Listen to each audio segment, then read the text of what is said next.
ना मुस्लिम ही है और ना हिंदू ही है ना क्रिश्चियन है। नहीं पता कि जनेऊ उल्टा पहन रखा है या सुल्टा पहन रखा है, ना पंडित है ना जनेऊदारी है। वाक्य में वो आज एक पप्पू है, वो राहुल खान है। राहुल खान है, फिरोज खान उनके दादाजी का नाम है। राहुल खान है। उनका पूरा इतिहास उठाइए, जिन्ना से लेकर नेहरू तक उनका इतिहास उठा लीजिए, इंदिरा गांधी तक उठा लीजिए। अब सोनिया गांधी तो इटालियन लेडीज है जो क्रिश्चियन है, तो राहुल गांधी से प्रियंका गांधी से पूछिए ये कौन सी जात से आते हैं, कौन से समाज से आते हैं। राहुल गांधी जी को ये समझने की जरूरत है, वो खुद मुगलों के परिवार से आए हुए और अपने आप को गांधी बताते हुए कभी जनेऊ दिखाते हैं, कभी ब्राह्मण बताते हैं। राहुल गांधी जी को खुद अपनी जाति के बारे में जानकारी नहीं है। का सौदागर से लेकर जहर की खेती तक, उसके बाद जो बोलने में जो संकोच होता है, पागल कुत्ता तक उन्होंने देश के प्रधानमंत्री जी को कहा, नीच कहा और ये तक कह दिया कि मोदी तेरी कब्र खुदेगी। तो इस प्रकार की भाषा का जो प्रयोग करते आए, इनसे इनका चरित्र पता चलता है। राहुल गांधी का कहना है कि प्रधानमंत्री मोदी जी ओबीसी तो है ही नहीं, इसी को लेकर के ओबीसी मोर्चा ने हल्ला बोल कर दिया है और इनके हाथ में आप बैनर देख सकते हैं जिसमें लिखा भी हुआ है प्रधानमंत्री नरेंद्र मोदी जी की जाति पर अभद्र टिप्पणी करने पर बहस भी यहाँ पर किया जाएगा। क्यों आप लोग इतना गुस्से में हैं, क्या हो गया था? क्योंकि कांग्रेस पार्टी का ऐसी मानसिकता बन गई है, क्योंकि बार बार नरेंद्र मोदी जी पे जो अभद्र टिप्पणी करते हैं, क्योंकि कांग्रेस पार्टी जो ना बौखला रही है, अस्तित्व तो कांग्रेस पार्टी का कुछ रहा नहीं है और उन्हें दिख रहा है कि आने वाले टाइम में 2024 में यशस्वी प्रधानमंत्री तीसरी बार प्रधानमंत्री बनने जा रहे हैं और 400 सीटों से पार भारतीय जनता पार्टी जीत के आएगी। इसलिए पूरी कांग्रेस पार्टी को माफी मांगनी चाहिए, पूरे ओबीसी समाज से और यशस्वी प्रधानमंत्री से और पूरी जनता से माफी मांगनी चाहिए, क्योंकि कांग्रेस पार्टी ने अपनी सीटों को खोने के चक्कर में वो अपनी मानसिकता भी खो गए हैं और कांग्रेस पार्टी को माफी मांगनी चाहिए। बेरोजगारी के बाद जो लड़ाई है वो जाति पर है। ये कांग्रेसियों की मानसिकता है, क्योंकि ये जात और तो कुछ कर नहीं सकते, जाति के ऊपर ये मतलब राजनीति लड़ाते हैं। क्योंकि पहले इन्होंने मुस्लिम समाज को वोट बैंक बनाया, फिर ओबीसी को बनाया, इनका काम है वोट बैंक बनाना और आप वोट बैंक ये बना नहीं सकते क्योंकि इनका काम नहीं चल रहा। अब जनता जाग गई है और जनता को पता लग गया कि कांग्रेस की मानसिकता क्या है। समझ नहीं आता है, राहुल गांधी का एक प्रधानमंत्री कहते हैं कि हम सबसे बड़े ओबीसी तो मैं हूँ, वही राहुल गांधी इसको लगा देते हैं कि जो प्रधानमंत्री मैं सबसे पहले ये कहना चाहूंगा कि राहुल गांधी आप अपनी जाति बता दें कि आपकी जाति क्या है। समाज के सामान्य वर्ग में पैदा हुए थे, ना कि किसी ओबीसी जाति में। ओबीसी सामान्य वर्ग ही है जिसे आज तक किसी ने पूछा नहीं। कांग्रेस पार्टी जब तक सत्ता में रही कभी उसने ओबीसी के लिए आवाज नहीं उठाई। आज उसे ओबीसी क्यों याद आ रहा है? आज हर चीज पे उसे ओबीसी याद आता है। क्यों आता है? क्योंकि 51% ओबीसी को अगर मान सम्मान दिया है तो श्री नरेंद्र मोदी जी ने दिया है। गांधी जी से पूछो कि राहुल गांधी जी की अपनी कौन सी जात है, कौन सी जात से आते हैं, कौन से समाज से आते हैं। उनका तो खुद को अपनी जात का अपने समाज का नहीं पता। कम से कम हमारे प्रधानमंत्री मोदी जी ओबीसी से तो आते हैं। राहुल खान भी बता रहे थे, राहुल गांधी को यही नहीं पता कौन से समाज से हैं। उनकी माँ का राहुल खान है। राहुल खान है, फिरोज खान उनके दादाजी का नाम है। राहुल खान है। उनका पूरा इतिहास उठाइए, जिन्ना से लेकर नेहरू तक उनका इतिहास उठा लीजिए, इंदिरा गांधी तक उठा लीजिए।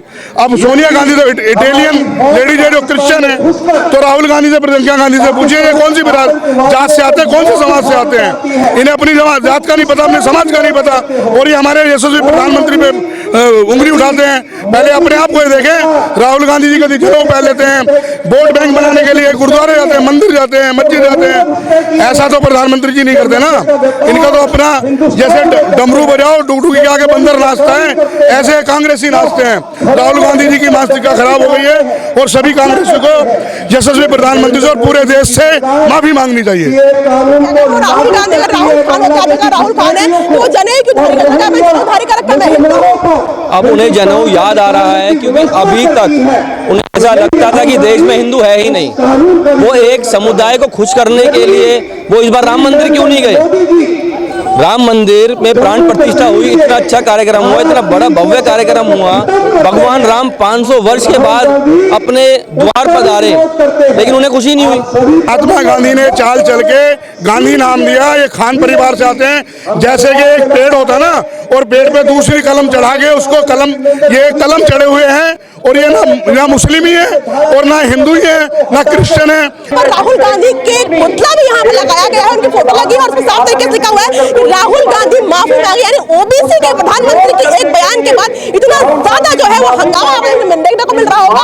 राहुल गांधी ने कह दिया है कि वो तो ओबीसी समाज से प्रधानमंत्री नरेंद्र मोदी हैं, वो आते नहीं तेली समाज के सामान्य वर्ग से आते हैं। जी नहीं, राहुल गांधी को बहुत समझने की जरूरत है। अभी वो जितनी बड़ी पार्टी के नेता बनते हैं वो उतनी छोटी सोच रखते हैं। कहीं ना कहीं राहुल गांधी जी को ये समझने की जरूरत है, वो खुद मुगलों के परिवार से आए हुए और अपने आप को गांधी बताते हुए कभी जनेऊ दिखाते हैं, कभी ब्राह्मण बताते हैं। राहुल गांधी जी को खुद अपनी जाति के बारे में जानकारी नहीं है। तो पुतला लेकर के आ गए हैं, राहुल गांधी का पुतला क्यों लेकर के आए हैं? पुतला इसलिए लेकर आए जो ओबीसी समाज पर जो उन्होंने टिप्पणी करी है, जो देश के प्रधानमंत्री जी पर टिप्पणी करी है, वो बिल्कुल बेकार तरीके से जो बातें करते हैं। उन्हें ज्ञान का बड़ा अभाव है। उन्हें ज्ञान तो बिल्कुल है ही नहीं कि किस तरीके से जब सरकार थी कौन से सन में उन्होंने अपना सर्टिफिकेट लिया ओबीसी का, तब सरकार किसकी थी?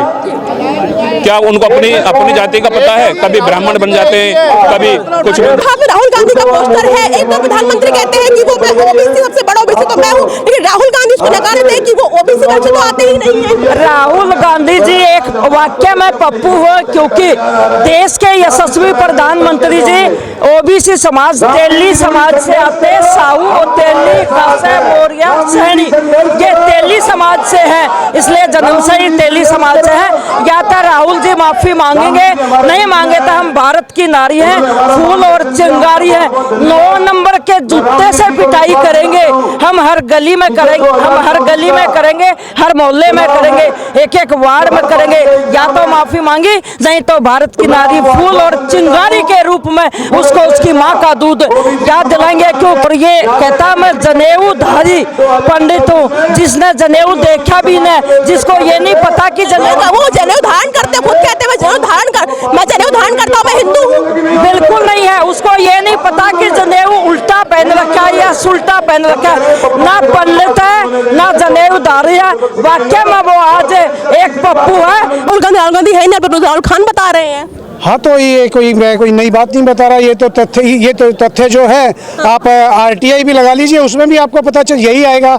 राहुल जी कोई क्या आप कहो कि किसी भारतीय जाति के हैं, ऐसा तो कुछ नहीं है। देश के सेना का, देश की राष्ट्रपति का और बारंबार प्रधानमंत्री जी का अपमान, यही है कांग्रेस पार्टी की पहली पहचान। इनका जो चरित्र रहा है, इनका जो आचरण रहा है, इनकी जो मर्यादाएं रही हैं, वो इस प्रकार से है कि अगर आप भूतकाल में जाएंगे तो क्या क्या गालियां, किस प्रकार की अभद्र भाषा प्रधानमंत्री जी के लिए इन्होंने इस्तेमाल नहीं की है, मैं आपको याद करवाना चाहूंगी।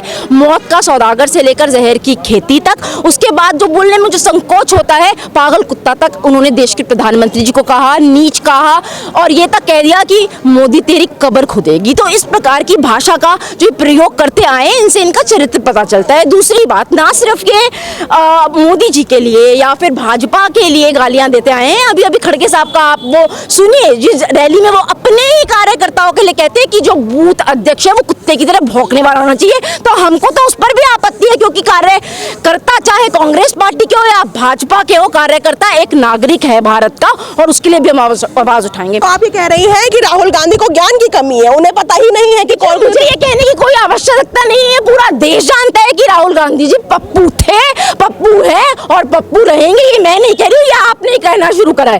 और दूसरी बात मैं कहना चाहूंगी कि ये कहकर जिस प्रकार से उन्होंने पूरे ओबीसी समाज का अपमान करा, और वो सोच रहे हैं कि जो उनकी जो वो उनको बौखलाहट है, क्योंकि जो नरेंद्र मोदी जी के नेतृत्व में जिस प्रकार से भाजपा का जो विकास रथ है ऊपर उसकी गति बढ़ती जा रही, तो ये बौखला गए हैं कि हमारा इंडिया अलायंस भी किसी काम का नहीं है, और हमारी जो डूबी हुई नैया है शायद ओबीसी के मुद्दे पर हम उसको पार चढ़ा सकते हैं, लेकिन ये चढ़ा नहीं पाएंगे। अभी आप प्रमाण की बात करें तो मैं कहना है कि राहुल गांधी को कहता है मुझे प्रमाण की जरूरत नहीं है, क्योंकि नरेंद्र मोदी जी ना कभी किसी ओबीसी का हाथ पकड़ते, ना कभी किसान का हाथ पकड़ते, उनका हाथ पकड़ते तो सिर्फ अडानी अंबानी का हाथ पकड़ लेते हैं। जी। तो मैं कहना चाहूंगी कि जो 50-60 साल जो सरकार रही है वो कांग्रेस की सरकार थी, उसमें एक भी प्रधानमंत्री क्या ओबीसी समाज से आता है?